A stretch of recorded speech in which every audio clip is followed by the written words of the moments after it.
I like to ask whether or not you have goals, but I want to ask you another question. How many of you know that if you had your life to live over again, you could do more than what you've done thus far? Raise your hands, please.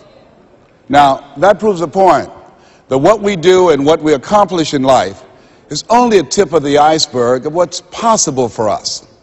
So I want you to think about some goals that you'd like to achieve, and I'd like for you to, let's say, break them up in three categories. Number one, I want you to think about some personal goal you'd like to achieve. And I'd like for you to think about some career goal, some business goal that you'd like to achieve. And I want you to think about some social contribution, some impact you'd like to make with your life. It was Horace Mann who said, we should be ashamed to die until we've made some major contribution to humankind. I believe we live in the greatest country in the world that gives us an opportunity to leave our mark, to make a statement with our lives. And as you think about these goals, whatever those goals are, I want you to dramatically increase those goals. And I want to warn you, I don't want you to think about how you're going to do it. How is none of your business. The most important thing is just to increase those goals dramatically. I've found that most people fail in life, not because they aim too high and miss. Most people fail in life because they aim too low and hit. And many don't aim at all. So raise the bar on yourself and don't ask how you're going to do it. I'll never forget when I decided that I wanted to become a motivational speaker. I saw the late Dr. Norman Vincent Peale, and my heart said, I can do that. But my mind asked the question, how? And for over 14 years, I would go see Zig Ziglar and Dr. Norman Vincent Peale and Jim Rohn and different speakers, and I would be in the audience, and my heart would pounce and say, you can do that, Les. And then when I would leave, I would be going to the parking lot, and my mind said, how are you going to do it? And I spent so many years trying to figure out how. I wasted 14 years. How many of you ever procrastinated? Raise your hands, please. Yeah, see, so as you begin to think about your goals, the most important thing is, and write this down, commit yourself. See, once you commit yourself, the how will come, the way will come. Once you commit yourself, you will then figure it out. And if you're going in the wrong direction, all you have to do is turn around and go in the other direction.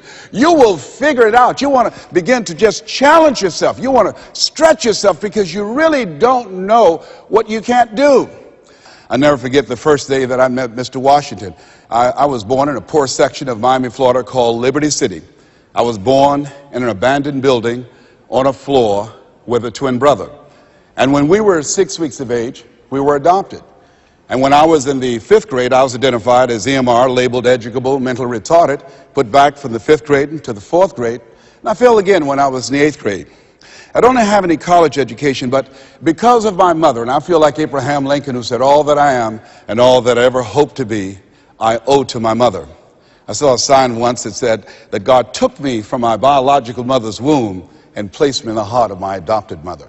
So my first major goal was to buy my mother a home, to take care of my mother.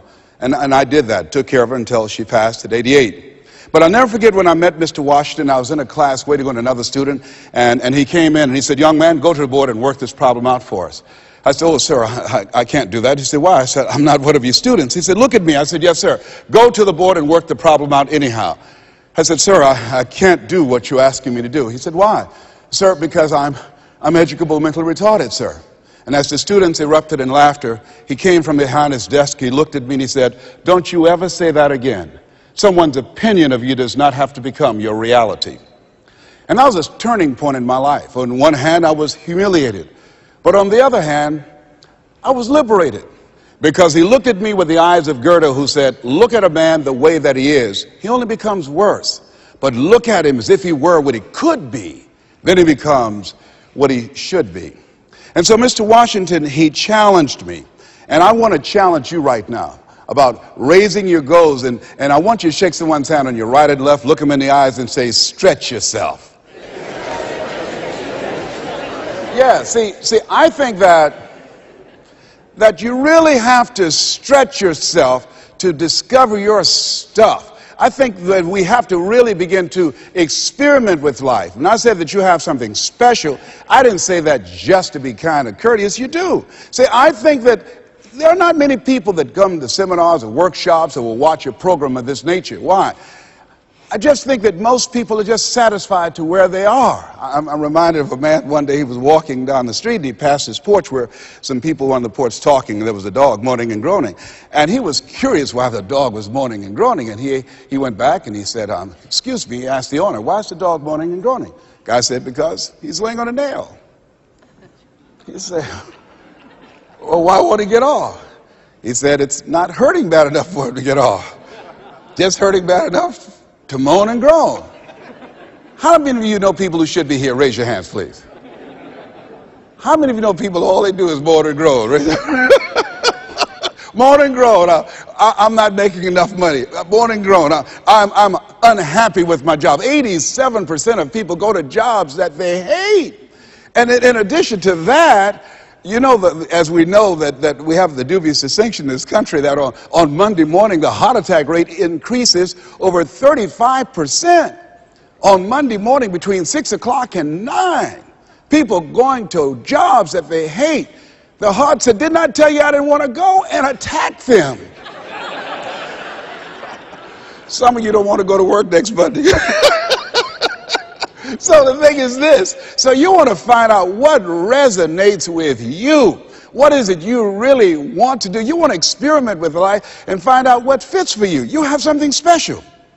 You have greatness within you. You have the ability to do more than you can ever begin to imagine. See, I believe that anybody through observation and practice can perform at the level of excellence. But when you're pursuing your greatness, and this is worth writing down, you don't know what your limits are, and you act like you don't have any. So I say to you, you have something special. You have greatness within you. And I want to make 4 things clear. Number 1, everything that I'm going to say, you already know it. If what I share, the message that I'm going to express right now and share with you, if it wasn't a part of who you are already, you wouldn't be in the audience. That's number 1. That's very important. It's already in you. I'm going to only confirm and validate that which is a part of you anyhow. The second thing is, everything I'm going to say to you, you've heard it before. From people with college degrees and credentials, I can't hold a candle to. It's common sense, but not common practice. Third thing is, I don't want you to agree with me, and I don't want you to believe me. I just want you to be open to some things right now. I want you to think beyond that which is commonly allowed. And I'm going to tell you what I'm up to. I want you to think about your goals, and I want to tell you what I'm going to do right now. My whole goal is to get past your mind. That's my whole challenge, and there's nothing you can do about it. I'm going to do that. See, your assignment was to show up. My assignment is to get past your mind and get into your heart. Once you think about the goals that you want to achieve, and I really want to challenge you to make up your mind that you're going to make that happen for yourself. And I hope that it's some goal that really resonates with who you are. When I was a little boy, my goal was to just buy groceries for our family. My mother worked on Miami Beach. She was a domestic worker. And my goal was to really be able to go to the grocery store and purchase groceries ourselves. The families knew that my mother had adopted 7 children. And so they said, Mamie, whatever food is left over after we eat, you can take that home to the children. They were very kind, very, very considerate people. My mother, who when she worked on Miami Beach, the people were very kind. I was appreciative of their generosity. But as a little boy, I said, Mama, one day, when I become a big boy, I'm going to be able to buy groceries for us. My goal as a little boy was to buy clothes for my brothers and sisters. We wore the hand-me-down clothes of the children that Mama babysat for when she went over in Miami Beach. And if the clothes were too small, she would let them out. And if they were too large, Mama could sew and take them up. And I'll never forget David Sidursky. His father was very wealthy. Mama worked for him, but David was my buddy. And so his father gave him 2 gifts for his birthday. Gave him a brand new boat, but he also gave him some motivational tapes. Earl Nightingale, I'll never forget. So he said, David, man, let me tell you something. When I die, you're going to get everything. I want you to listen to these tapes. And when his father left the room, David threw those tapes in the wastebasket. I said, David, could I have those tapes?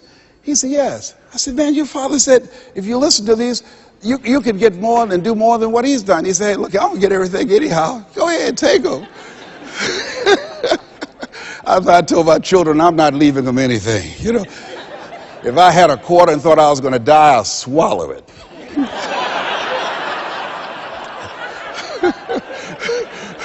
Write this down. It's not what you leave for your children, it's what you leave in them. Not what you leave for them, what you leave in them. No, absolutely not. I'll tell you something else happened. I never forget. Mama came home one day and said, Leslie, David sent you a new pair of shoes his father got for him. I said, oh, Mama, thank you so much. I can't wear David's shoes. I said, why? Well, you tell my buddy that, you know, I wear size 9.5. He wears size 9. She said, boy, shut up, sit down, and put those shoes on. She said, Margaret Ann, go get some Vaseline. And she came in there, and my sister started rubbing the Vaseline on my feet. And she said, run some water in the bathtub. And she's now go in there and put your feet in those shoes and don't mash the heel down. I said, Mama, shut up, boy, don't mash the heel down. And then she had me to get in the bathtub. I said, Mama, these shoes hurt. She said, get in there and walk around in the water. And I'm walking around the bathtub. Then she tried to distract me. I knew what she was doing. How'd you do at school today? I did good. Did you get in any fights? No, ma'am. You know you fought somebody. Well, I only hit 3 people today. and then after a while, she said, how you doing? I said, well, they hurt. Do they hurt as bad as they were before? No, ma'am, they feel a little bit better. Keep on walking, keep on walking. And then after a while, when the leather soaked up the water, the leather began to stretch to a perfect 9.5. You think Fortune 500 companies started talking about doing more with less? My mother's been doing that for a long time. It's amazing what you can do. But who would have thought, anybody looking in on this kid and these 7 children, who would have thought? And I look at you, I say, you have greatness within you. You have the ability to do more than you can ever begin to imagine. No one could have convinced me that I would be doing what I'm doing right now. You know, the easiest thing I do every year is go into a sales organization and dramatically increase their sales, or go into a prison and enable prisoners to see themselves differently and teach them the methods and techniques of how to plug into the system, or motivate young people to begin to see how they can have a vision of themselves in the future and fit. That's the easiest thing I do, or train a speaker to help them to leverage their experience as a speaker and say, look, speaking is a projection of who you are, not who you think you ought to be, and come with power from a platform. That's the easiest thing I've ever done. Let me share with you the most difficult thing I've ever done. The most difficult thing I've ever done was to believe that I can do what I'm now doing. No one could have convinced me, just given my circumstances. I earn millions of dollars every year. No one could have convinced me. If both my parents came up here right now, I would not know either one. No one could have convinced me, being labeled educable, mental retarded, born in an abandoned building on the floor in Liberty City, poor section of Miami, Florida, failing twice in school, no college training, never worked for a major corporation. I did not know I can do what I'm doing right now. I'll never forget Mike Williams, my mentor. I think a lot of people fail in life because of the fact that they need some mentoring. They need some coaching. Repeat out to me, please. You need some coaching. Yeah, see, you can't see the picture when you're in the frame. I remember Mike saying, Les, you can do this. Mike, how, man? Wait a minute, Mike. How much am I going to be able to charge, Mike? Les, you could start out at $1,000 an hour. Mike, I don't make that working for 2 weeks. Come on, Mike. Man, I appreciate your belief in me, Mike. Look, Mike, I work for the Miami Sanitation Department, man. I've been a garbage collector. I've done door-to-door sales. That was great. And, I'm here as a disc jockey. That's good, Mike, but Mike, I don't think I can do that. Les, you can. But Mike, I don't have any credentials. I've never written any book, anything. Man, I'm not rich. How can I teach somebody to do something I've never done? But Les, why don't you just test yourself? Why don't you stretch, Les? Come on, man. Mike, I don't know. And here's something I realized. Write this down. Sometimes you have to believe in somebody's belief in you until your belief kicks in. I respect Mike Williams. Here, this young man, he saw something in me that I didn't see it, and strong analytical mind. And I looked at him. I always respected his thinking. And he looked at me and he made me feel special. And I said, okay, Mike. And I just kept holding on to what Mike said to me. I just kept holding on to what Mr. Washington said to me. I kept holding on to my mother saying, you're special, Leslie, when they said you're educable, mentally retarded. Mama didn't know what that meant. She only had a third-grade education. So she said, he'll be all right, or the hard head make a soft behind. He'll be fine. But she said, you're special, baby. You are special. And they kept saying that over and over again. Faith comes by hearing and hearing and hearing. And so here's what I want you to do. Let us say together, as you think about your goals and your dream, let us say together, it's possible. Together, please. It's possible. Say it like you mean it. It's possible. Thank you. Write that down. See, most people never achieve their goals because most people suffer from possibility blindness. They look around trying to think about the things that they don't have. Robert Roots, young man who wrote a book about success principles of the three little pigs. He said, it's not what you don't have, it's what you think you need that keeps you from being successful or happy in life. It's not what you don't have. See, I was focused on what I didn't have. I don't have a college degree, don't have any credentials, never worked for a major corporation. I was focused on the negative things. It said, negative things are the things that you see when you're not focused on your goal. What do you come with? What is it that you have within you that you showed up to bring? Hey, Les, you don't know, but my dream is a long shot. A friend of mine, Dexter Yeager, said, when the dream is big enough, the odds don't matter. I'm reminded of a great man when I was reading Time magazine talking about some of the great minds of the last century. They didn't mention his name, Dr. Howard Thurman, one of the mentors of Dr. Martin Luther King Jr., and also an advisor to Mahatma Gandhi and Albert Schweitzer. And he said, the ideal situation for a man or woman to die is to have family members standing around their bed praying with them as they cross over. But imagine, if you will, being on your deathbed and standing around your bed, the dreams given to you by life, the ideas that you never acted on, the talents, the gifts, the abilities that you never used.